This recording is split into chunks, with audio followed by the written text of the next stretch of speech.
By nominal GDP, Indonesia has entered the G20 since 2009 with a total nominal GDP of $1.1 trillion and per capita nominal of $3,900, ranked 16 and 114 respectively.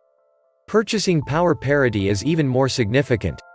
It is as big as Poland and Sweden combined, the biggest in Southeast Asia and mostly domestic-driven, 67% of GDP generated by domestic economic activities. The closest ASEAN economy, the size of Indonesia, would be Thailand, and it is not even half the size. It is as big as Singapore, Malaysia, and the Philippines combined. Indonesia's industrial output is almost twice the output of Turkey's if we go by nominal worth. It is the absolute biggest palm oil and its derivatives producer. More than 55% of palm oil products in the world are manufactured in Indonesia. Singaporean palm oil products are usually a repackaged Indonesian and Malaysian oleo stuff. It has the fifth biggest population, thus a large population base as a potential market. In short, it is very, very big but insular and not very reliant on import-export. Welcome to the Atlantis Report. Indonesia is too much Jakarta and Java-centric.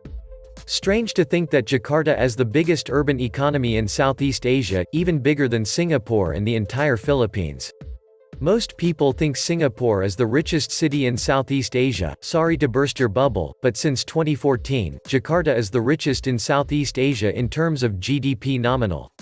Jakarta's GDP stood at more than $320 billion, while Singapore's GDP stood at $303 billion. And with Jakarta's GDP projected to surpass $400 billion, Jakarta continues to dominate. It's this domination by Jakarta and Java that brought a detrimental effect on the rest of Indonesia. While Jakarta is heavily developing, Java is also not so far behind in development. But the rest of Indonesia, in Papua, in East Nusa Tenggara, and even in Jakarta itself, poverty is persistent. The problem is not that Indonesia is poor and cashless, and has no income. Indonesia has a lot of revenue channels, but it is so concentrated and so unfairly distributed that only a handful of people get to reap the benefit of it. Until these structural problems get fixed or at least addressed, then Indonesia will continue to be mostly underdeveloped. So why is Indonesia still an underdeveloped country? Many people would say it is because of corruption, laziness, incompetence, lack of discipline, etc. Yes, it's all true. I'll have to admit to those things. But there are several other factors. Number 1. Geography. Indonesia is the largest archipelagic state on Earth, and the largest island nation, with 1,904,569 square kilometers of land areas, 3,544,744.9 square kilometers of sea areas. Due to this, Indonesia also possesses vast natural resources. But how about Japan? And the UK? They are island nations too and with less abundant natural resources. Well, what's the point of having a vast natural resource when the transportations are inadequate? Not anybody's fault, but transporting goods from Java to Papua is way more challenging than transporting goods from Honshu Island to Hokkaido. Between Honshu and Hokkaido, there is Seikan Tunnel that connects both islands, allowing for the economy to grow properly. Ah yes, because of the transportation difficulty via airplanes, which can only carry little, many consumer goods found in Papua are expensive, as much as 3 to 4 times more than the same type of goods found in Java. Also, transportation by sea would be lengthy. As a result, development in eastern Indonesia is often delayed compared to their western counterparts. As for the comparison with Singapore? Well, it's not fair. Why? Singapore is a small country, and although it has less natural resources, they are more easily managed. Compare that to Indonesia, which has 260 million or so people, 45 to 50 times more than Singapore. Actually, if you judge Indonesia by Jakarta itself, it may qualify as a developed nation, with $14,726 $99 per capita GRP. Compared to East Nusa Tenggara at $1,147 and Papua at $5,777. Another analogy of vast natural resources but underdeveloped would be the Democratic Republic of Congo. Aside from being riddled with corruption and civil wars, Congo has a notoriously unforgiving terrain, with rugged hills, mountains, rivers, etc., thus making settlement and development progress halted. Number 2. Age.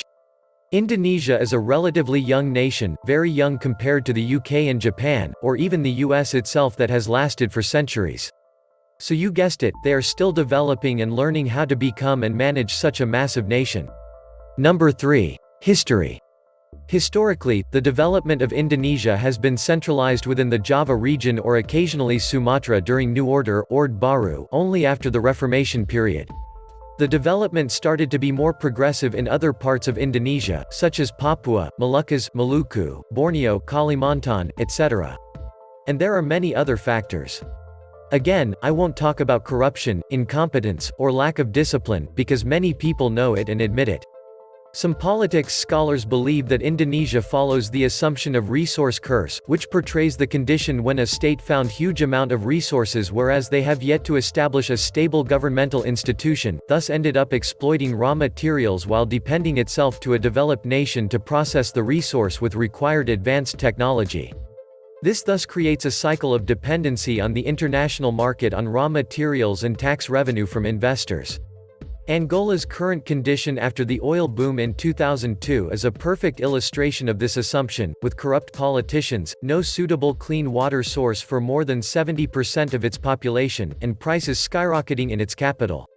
Norway, on the other hand, had established its governmental institutions and required policies long before the oil boom, thus making it one of the most successful oil exporting states.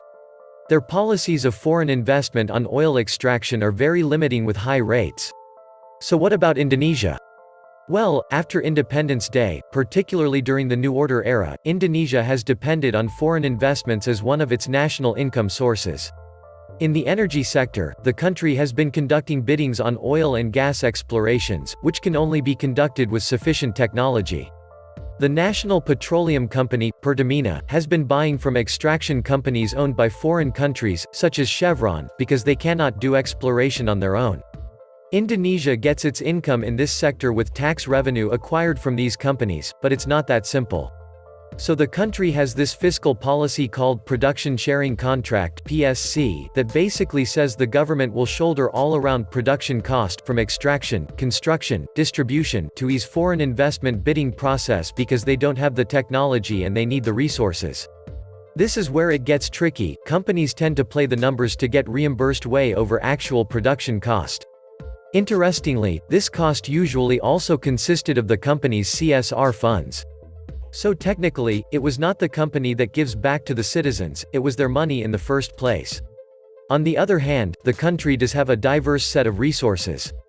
This means that the state economy doesn't necessarily depend on just one product on the market, and some products can be processed by the locals without advanced technology.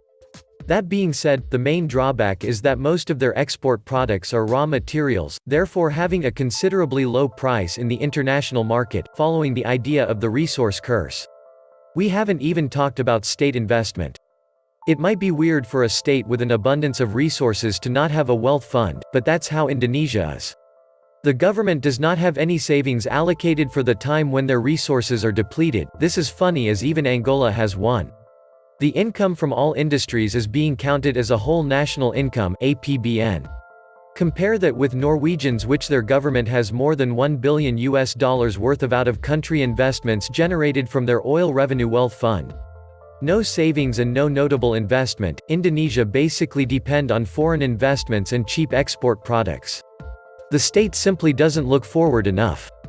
I did hear that some local governments are planning on proposing to allocate savings from local business activities, though. Let's see the result a few years in the future. Many people believe corruption is a major problem in why Indonesia is underdeveloped. Russia, Ukraine, and Iran are some countries in which people consider them corrupt countries, even more corrupt than Indonesia itself. But these countries have relatively high HDI and income compared to Indonesia. Why? Because both countries spend more on education and research. Corruption is like a hole in a bucket. It reduces the contents but doesn't change the capacity. You need to increase bucket's capacity in order to make it able to accommodate higher income than loss. In order to develop Indonesia, they should not only eradicate corruption but also increase the capacity of the economy itself with more innovation so that the economy depends not only on natural resources. Research and education are also very important, but it has never been a top priority of the government, and they don't even care about it. Indonesians are more likely to concerned about rises in the price of basic commodities than when the government doesn't improve the quality of education. The ratio of Indonesian education spending is only better than the Philippines, Turkey, Pakistan, and most of the poor countries in sub-Saharan Africa and Asia. Even countries with way higher nominal GDP like the US, Germany, and Brazil spend more their GDP on education than Indonesia. The government is likely too frugal in terms of education. And this is the result. Compared to other G20 members, the spending on research is just better than Saudi Arabia. With less than 0.1% of GDP, it is just like completely nothing more than merely a formality. Let alone the number of published research papers and/or its application. Now you may get the reason why in terms of agriculture, Indonesia is now behind its neighbors. In conclusion, why Indonesia is still an underdeveloped country. I have been thinking long and hard about this, and my humble conclusion can be summed up into one word: feudalism. Indonesia has long been blamed for being a centralist state.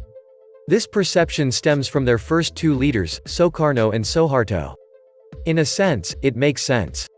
Foreign media and common uneducated people love to put faces on the front page, and these two figures are extremely charismatic. They made a front that Indonesia is strong and united under one person themselves. At a glance, this seems true. Their presidential system ensures that the palace holds a lot of power. This includes military power, strong legislative authority except if or until the Senate shut it down, and a significant measure of judicial power has the monopoly on giving clemency. However, behind the scenes, the system is not very centralized, after all. The most dangerous failure of the government system is the messed up political parties. There is no identity in the political parties, no set of rules, only interests and money. What happened naturally when political parties are driven by interest and money instead of idealism is pseudo-feudalism. The president may seem in control, but to be a president in a democratic country requires votes. Political parties control votes. In order to become a president, a person must make trades and concessions to political parties, in turn strengthening the power of the political parties. The continuous cycle of favors eventually made a system in which each region and provinces are ruled by influential people who hands over votes to would-be presidents and, in turn, being rewarded by support from the central government. This support goes very far, indeed. Take Banten's ruling dynasty, for example. The central government turns a blind eye for years on the fact that one family controls a significant number of prestigious governmental positions and political power. They were finally forced to act when a combination of opposition's political maneuvering and the CEC managed to expose the rampant corruption that follows such a dynasty, but they had knowingly allowed such a regional dynasty occurring for over 8 years. Other regions, while not entirely exposed, have it worse. There are governors who manage to install their families in the local courts, police, army, and legislative seats, effectively creating a de facto small kingdoms within the republic. This is feudalism. In my opinion, this is the largest hindrance to the central government's effort to improve Indonesia. Why do you think that the House of Representatives is the most corrupt institution in the country? By itself, it may not be that much of a problem. But leave it alone long enough, and suddenly you have a corruption cancer in every facet of the society. Then education starts failing. The business starts getting more expensive. Tax problems are popping up right and left. Police brutality here. Strong mafia boss there. And by each problem, the influential person grew stronger and more secure. The spiral goes on and on. This was the Atlantis Report. Please like, share, and subscribe. Thank you.